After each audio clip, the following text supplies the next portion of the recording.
Hello everyone, this is Kanika Sharma from Jai Shri Shyam class. Welcome to you all. तो last class में हम लोगों ने kidney के बारे में पढ़ा था, है ना, उसका थोड़ा इंट्रोडक्शन देखा था। तो नेफ्रॉन उसकी क्या थी, स्ट्रक्चरल एंड फंक्शनल यूनिट थी, जो वन किडनी में 1 मिलियन का नंबर प्रेजेंट था। तो 2 किडनीज में कितनी हो गई, 2 मिलियंस हो गई।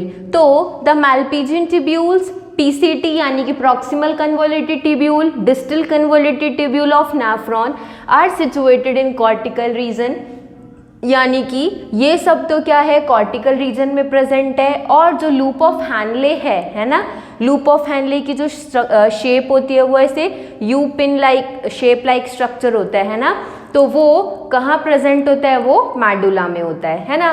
तो जक्स्टा मेडुलरी नेफ्रॉन और कॉर्टिकल नेफ्रॉन, अब ये 2 नेफ्रॉन है, इसमें अलग अलग क्या डिफरेंस है वो देखते हैं। तो जक्स्टा मेडुलरी नेफ्रॉन में तो जो लूप ऑफ हैनले है वो शॉर्ट होता है और एक्सटेंड्स कहाँ होता है, only a little into the medulla. और यहाँ पे क्या होता है कॉर्टिकल नेफ्रॉन में कि जो लूप ऑफ हैनले है लॉन्ग होता है and extends deep into the medulla, और डीपली क्या होता है, एक्सटेंड होता है किसमें, मेडुला में। नेक्स्ट पॉइंट है the glomeruli lie close to the inner margin of the cortex, यानी कि जो ग्लोमेरुलाई है वो इनर मार्जिन ऑफ कॉर्टेक्स तक क्या करता है, क्लोजली लाई करता है। और यहाँ पे क्या है, the glomeruli lie in the outer cortex. तो ये हो गया आपका जक्स्टा मेडुलरी नेफ्रॉन और कॉर्टिकल नेफ्रॉन्स के बारे में। नेक्स्ट है यूरिन फॉर्मेशन, यानी कि जो यूरिन है उसका फॉर्मेशन किन किन स्टेप से होता है वो देखते हैं। तो फर्स्ट है glomerular capillary blood pressure causes filtration of blood, यानी कि जो कैपिलरीज हैं किसकी, ग्लोमेरुलस की, वो क्या करती हैं, फिल्ट्रेशन कराती है किसका, ब्लड का, थ्रू 3 लेयर्स, 3 लेयर से। फर्स्ट लेयर कौन सी है आपकी, endothelium of glomerular blood vessel, दूसरी है आपका epithelium of Bowman's capsule and basement layer between 2 membranes as ultra filtration.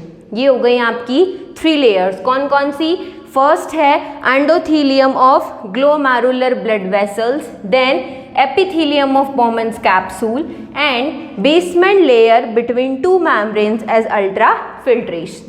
Next point है the amount of filtrate formed by kidneys, यानी कि कितना अमाउंट ऑफ फिल्ट्रेट है जो किडनीज फॉर्म कर रहे हैं पर मिनट, इसको हम क्या बोलेंगे, GFR, या ये बोल सकते हैं ग्लोमेरुलर फिल्ट्रेशन रेट। क्या बोल सकते हैं, glomerular filtration rate. Glomerular filtration rate is controlled by juxta glomerular apparatus, यानी कि क्या बोला इसने कि जो ग्लोमेरुलर फिल्ट्रेट रेट है वो किससे कंट्रोल किया जा सकता है, JGA से, यानी कि जक्स्टा ग्लोमेरुलर एपरेटस से। समझ में आई क्या बोला मैंने ये बोला कि जो ग्लोमेरुलर फिल्ट्रेट रेट है GFR वो किससे कंट्रोल होगा, जक्स्टा ग्लोमेरुलर एपरेटस से कंट्रोल होगा।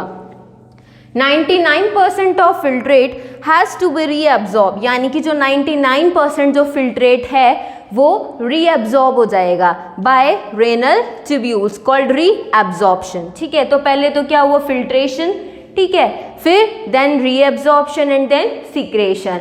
तो यहाँ पे इस पॉइंट में क्या लिखा है कि जो 99% जो फिल्ट्रेट होता है तो वो क्या हो जाता है, रीअब्जॉर्ब हो जाता है किसके थ्रू, रेनल ट्यूब्यूल्स के थ्रू, जिसको हम क्या बोलते हैं, रीअब्जॉर्प्शन। ठीक है, तो नेक्स्ट हेडिंग डालो फंक्शन ऑफ ट्यूब्यूल्स, जैसे कि ये PCT है प्रॉक्सिमल कन्वोल्यूटेड ट्यूब्यूल, DCT है डिस्टल कन्वोल्यूटेड ट्यूब्यूल, इन सब के फंक्शंस के बारे में देखेंगे।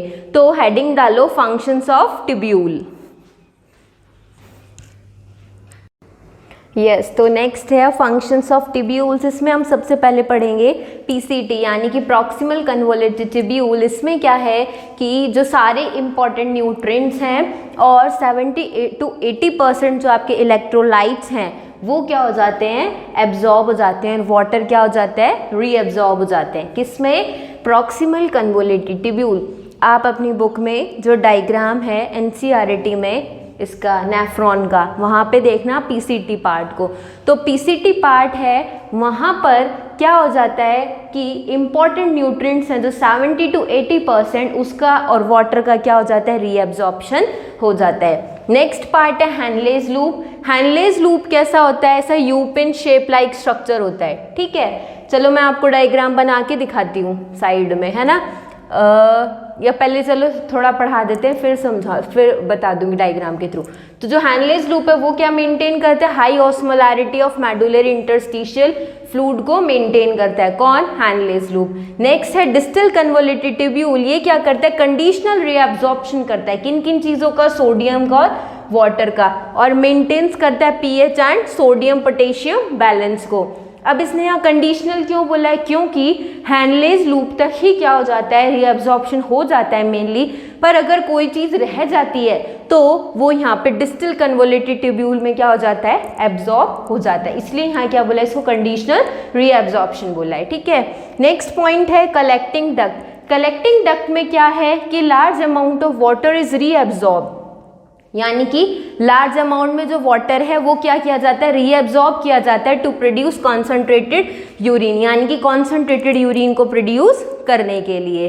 तो नेक्स्ट पॉइंट है, ये तो आपके हो गए डक्ट्स के फंक्शन की, भाई ट्यूब्यूल के फंक्शन, कौन सा ट्यूब्यूल क्या काम करता है। नेक्स्ट पॉइंट है mechanism of concentration of urine, यानी कि जो मैकेनिज्म है किस चीज़ का, यूरिन के कंसंट्रेशन का, वो देखते हैं। तो the flow of filtrate in to limbs of loop of Henle, यानी कि जो लूप ऑफ हैनले आपका जो you pin shape like structure होता है, जब उसमें से फिल्ट्रेट है वो क्या होगा, फ्लो होगा इज इन अपोजिट डायरेक्शन, यानी कि अपोजिट डायरेक्शन में। जैसे कि अगर लिक्विड यहाँ फ्लो हो रहा है तो इधर का यहाँ फ्लो हुआ, यानी कि अपोजिट डायरेक्शन में from to form counter current, और क्या फॉर्म कर लेता है वो, काउंटर करंट को फॉर्म कर लेता है। The flow of blood in to limbs of वासा रेक्टा।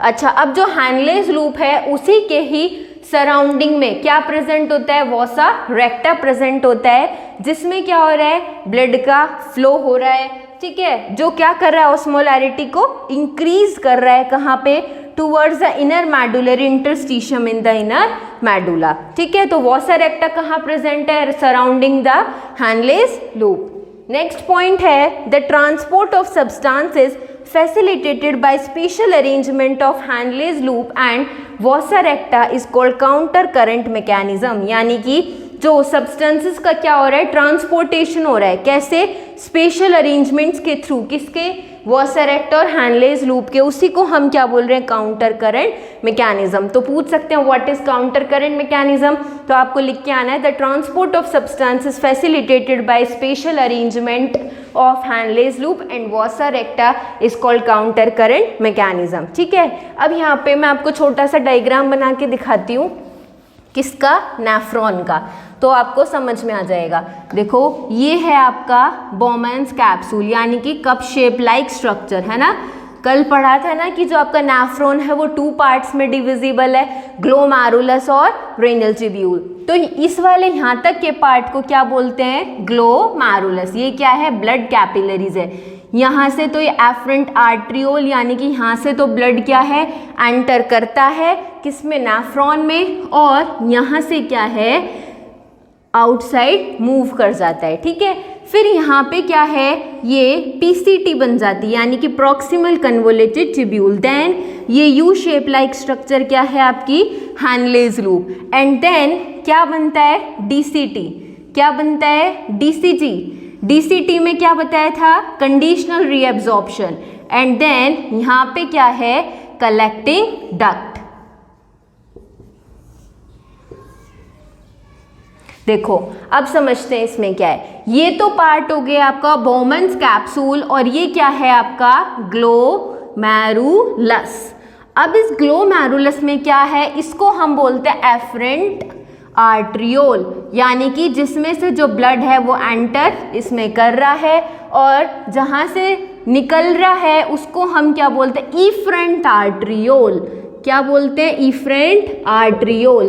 अब यहाँ पे क्या है, छोटे छोटे slit pores like structure present होती है, जहाँ पे जो ब्लड है वो क्या है, एक तरीके से, भाई जब ये स्लिट पोर्स प्रेजेंट है तो एक तरीके से छन के जो ब्लड है वो नीचे के पार्ट्स में जाएगा, क्या, ब्लड, ठीक है। अब यहाँ पे जब ब्लड आया तो पीसीटी, इसको क्या बोल रहे हैं हम, पीसीटी, यहाँ पे क्या होगा, ज़्यादा यानी कि 70 to 80% इलेक्ट्रोलाइट्स का तो यहाँ पे क्या हो जाएगा, रीएब्जॉर्प्शन हो जाएगा, और न्यूट्रिएंट्स का इंपॉर्टेंट न्यूट्रिएंट्स है उनका क्या हो जाएगा, रीएब्जॉर्प्शन। कौन से पार्ट में, इस पीसीटी पार्ट में, ठीक है। अब यहाँ पे रीएब्जॉर्प्शन होके अब जो आगे जो ब्लड बचता है वो यहाँ हैनलेस लूप में क्या करेगा, एंटर करेगा। ये तो हो गया डिसेंडिंग लिम्ब, ये हो गया असेंडिंग लिम्ब, ठीक है।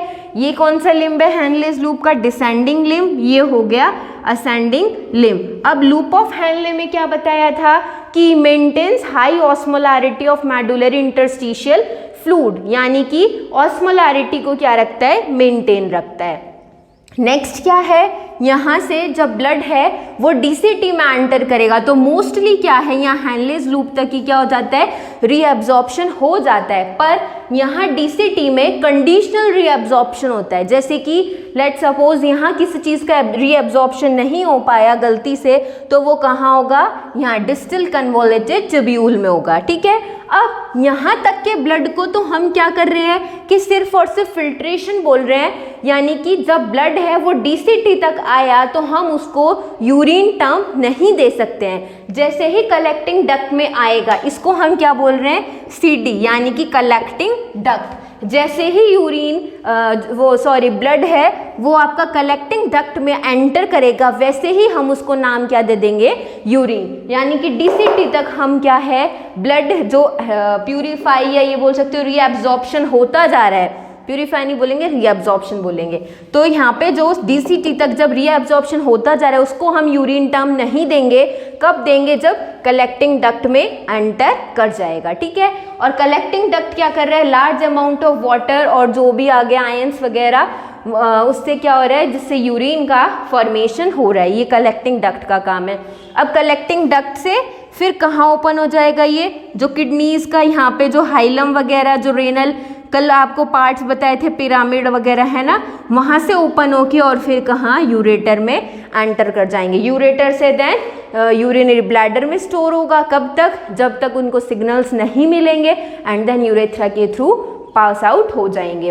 तो रियल में जो आपका यूरिन है वो कहाँ बना आपका, यहाँ नेफ्रॉन में। नेफ्रॉन में भी कैसे, ये एफरेंट आर्ट्रियोल है, ये तो ब्लड को यहाँ लेके आ रही है कप शेप लाइक स्ट्रक्चर में ग्लोमेरुलस में, और इफरेंट आर्ट्रियोल से बाहर रिलीज हो रहा है। नेक्स्ट है यहाँ स्लिट पोर्स हैं, इससे क्या होगा, एक तरीके से छानने का काम करेगा।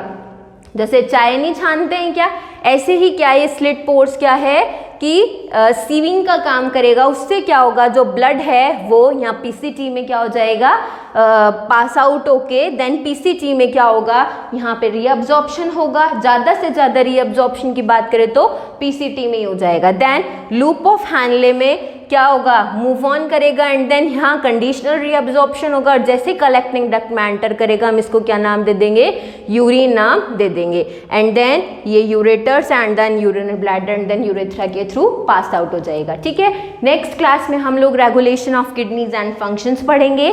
आज हम लोगों ने counter current mechanism, functions of tubules और थोड़ा सा किडनी का जो कल बच रहा था नेफ्रॉन का, उसके बारे में देखा, ठीक है। अगर कोई प्रॉब्लम है तो you can ask on comment section, और क्लास रिलेटेड कुछ भी प्रॉब्लम हो तो आप वीडियो को रिपीट कर करके देख सकते हैं, तो समझ में आ जाएगा। तो नेक्स्ट क्लास में हम लोग रेगुलेशन ऑफ किडनी से कंटिन्यू करेंगे।